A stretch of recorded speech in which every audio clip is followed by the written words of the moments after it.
Staircase ஒயரிங்னா இப்போ நம்ம மாடிக்கு போகிறோன்னா மாடிக்கு போயிட்டு மாடிக்கு போகிறதுக்கு அங்கே இருட்டாக இருக்கிறதுனால நம்ம ஒரு லைட்டு போட்டுட்டு மேலே போவோம். மேலே போயிட்டு நம்ம தூங்கும் போது அந்த லைட்டை வந்து ஆஃப் பண்ணுவோம்.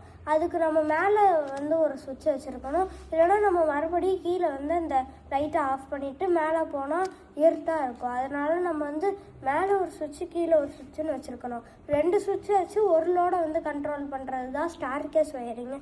ஸ்டேர்கேஸ் ஒயரிங்குன்றது அது மாதிரியானதுக்கு ஒரு எக்ஸாம்பிள். இப்போ நான் வந்து செஞ்சு காட்டுறேன். ஃபஸ்ட்டு இங்கே சிஓபி லைட் வந்து வச்சுருக்கேன். இங்கே ஒரு பேட்ரி, இங்கே ஒரு எஸ்பிடிடி சுவிட்சு, இங்கே ஒரு எஸ்பிடிடி சுவிட்சு. இதுக்கான சர்க்கியூட் டயக்ராம் கூட இங்கே போட்டிருக்கேன். இப்போ நான் வந்து இதை எப்படி வேலை செய்யுதுன்னு காட்டுறேன். ஃபஸ்ட்டு பேட்ரியிலேருந்து பாசிட்டிவ் வந்து இந்த எஸ்பிடிடி சுவிட்சுக்கு போகுது.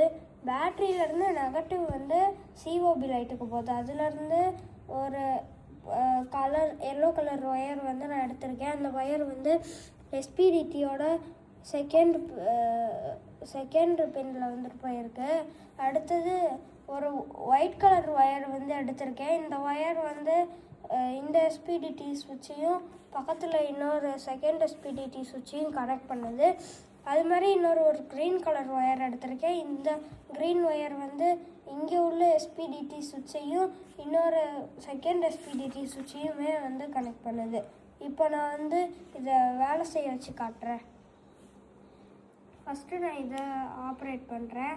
இந்த லைட் வந்து எரியுது. அடுத்தது நான் இந்த எஸ்பிடிடி சுவிட்சு, இதுக்கு முன்னாடி நான் பண்ணது இந்த எஸ்பிடிடி சுவிட்சை வச்சு. இப்போ நான் இந்த எஸ்பிடிடி சுவிட்சை வந்து யூஸ் பண்ணுறேன்.